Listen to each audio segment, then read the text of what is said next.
അല്പസമയത്തിന് മുമ്പാണ് constitution club of ഇന്ത്യയിൽ കേന്ദ്രമന്ത്രി ജെ.പി. നഡ്ഡയും അതോടൊപ്പം തന്നെ പ്രധാനമന്ത്രിയുടെ ഓഫീസിന്റെ ചുമതലയുള്ള ജിതേന്ദ്ര സിംഗുമായിട്ട് ഈ CJP പ്രവർത്തകർ ഒരു കൂടിക്കാഴ്ച നടത്തിയത്.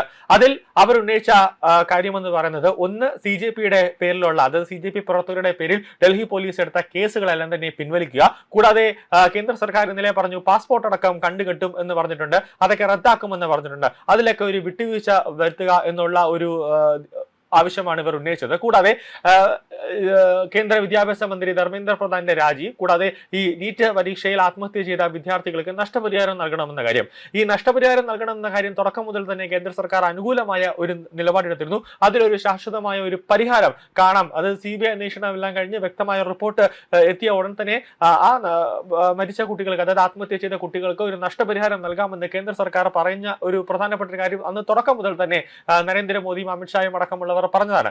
നിലവിൽ ഇപ്പോൾ ഈ NSA ആക്ട് ഇന്നലെ വന്നതോടുകൂടിയാണ് ഈ പാറ്റ പ്രവർത്തകർ വലിയ രീതിയിലൊന്ന് ഭയപ്പെടുന്ന അല്ലെങ്കിൽ പേടിക്കുന്ന ഒരു അവസ്ഥയിലേക്ക് കാര്യങ്ങൾ എത്തിയത്. അതായത് ഈ NSA ആക്ട് വന്നു കഴിഞ്ഞാൽ ഒരു ആവശ്യം, അതായത് ഒരു തെളിവുകളോ ഒന്നും വേണ്ട, ഇയാൾ ഒരു അതായത് ഈ വ്യക്തി സംസ്ഥാനത്ത് വലിയ രീതിയിലുള്ള ഒരു ക്രമസമാധാന പ്രശ്നം ഉണ്ടാക്കും അല്ലെങ്കിൽ ഒരു കലാപം ഉണ്ടാക്കുമെന്ന് പോലീസിന് പറഞ്ഞുകൊണ്ട് തന്നെ ഈ വ്യക്തിയെ പിടിച്ച് തുറുങ്കിലടയ്ക്കാം. അതായത് 12 മാസത്തോളം വരെ വിചാരണയോ ഒന്നും തെളിവോ ഒന്നും അറസ്റ്റ് വാറന്റോ ഒന്നും ആവശ്യമില്ലാതെ അയാളെ പിടിച്ച് 12 മാസത്തോളം വരെ തുറുങ്കിലടയ്ക്കാമുള്ള ഒരു നിയമമാണ് ഇന്നലെ NSA ആക്ട് കുറച്ചും കൂടെ, അതായത് 3 മാസത്തെ കൂടെ നീട്ടുന്ന ഒരു സാഹചര്യം വരെ ഉണ്ടായി. അപ്പോൾ ആ രീതിയിലാണ് ഇന്നലെ പാർട്ടി പ്രവർത്തകർ മൊത്തത്തിലൊന്ന് ഭയപ്പെടുന്ന ഒരു സാഹചര്യത്തിലേക്ക് കാര്യങ്ങൾ എത്തിയത്.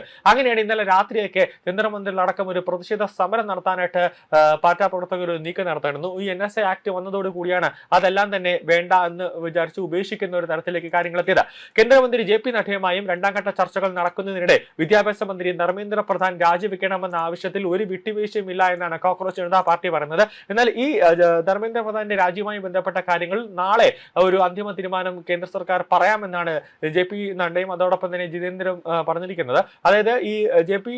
നഡ്ഡ പറയുന്നത്, ഈ പ്രധാനപ്പെട്ട കാര്യം എന്ന് പറയുന്നത്, കേന്ദ്ര വിദ്യാഭ്യാസ മന്ത്രി ധർമ്മേന്ദ്ര പ്രധാന്റെ രാജി നമുക്ക് പെട്ടെന്ന് രാജി എഴുതി വാങ്ങിക്കാൻ പറ്റുന്ന ഒരു വ്യക്തിയല്ല ധർമ്മേന്ദ്ര പ്രധാൻ എന്ന് പറയുന്നത്. കാരണം ഈ 2014 മുതൽ നരേന്ദ്രമോദി സർക്കാരിനെ ഭരണത്തിലേക്ക് കൊണ്ടുവരാൻ അദ്ദേഹം വലിയ രീതിയിലുള്ള ഒരു ശ്രമം നടത്തിയിട്ടുണ്ട്. അദ്ദേഹത്തിന്റെ ഭാഗത്തു നിന്ന് വലിയ രീതിയിലുള്ള ഒരു സഹായം മോദി സർക്കാരിനടക്കം ലഭിച്ചിട്ടുണ്ട്. കാരണം ഈ BJPയിലെ ഒരു വലിയൊരു ശക്തി കേന്ദ്രം എന്ന നിലയിൽ ഒരു മികച്ച ഒരു സംഘടനാ പ്രവർത്തനത്തിൽ ഇരിക്കുന്ന ഒരു വ്യക്തിയാണ്. അപ്പോൾ അദ്ദേഹത്തെ രാജിവെച്ചാൽ അദ്ദേഹം പ്രതിനിധീകരിക്കുന്ന സംസ്ഥാനത്ത് അടക്കമുള്ളവർ വലിയ രീതിയിലുള്ള ഒരു പ്രതിഷേധം ഉന്നയിക്കും. അപ്പോൾ അതും BJPക്ക് ഒരു തിരിച്ചടിയായി മാറും. അതുകൊണ്ട് തന്നെ ഇലയ്ക്കും ഉള്ളിനും കേടില്ലാത്ത രീതിയിലുള്ള ഒരു നീക്കം അതാണ് ഇപ്പോൾ കേന്ദ്ര സർക്കാരിന്റെ ഭാഗത്ത് നിന്ന് നാളെ ഉണ്ടാകാൻ പോകുന്നത്. അതിന്റെ ഒരു ആദ്യ ഡോസാണ്, അല്ലെങ്കിൽ അതിന്റെ ഒരു ആദ്യ ഒരു നീക്കമാണ് ഇന്നലെ അർദ്ധരാത്രി നരേന്ദ്രമോദി തന്നെ ലൈവിലേക്ക് വന്ന്, ഫേസ്ബുക്കിലും അതോടൊപ്പം തന്നെ ഇൻസ്റ്റാഗ്രാമിലടക്കം ലൈവിൽ വന്ന് നരേന്ദ്രമോദി ജെൻസി കുട്ടികളോട് ഒരു നിർണായകമായ ഒരു നീക്കം നടത്തിയത്.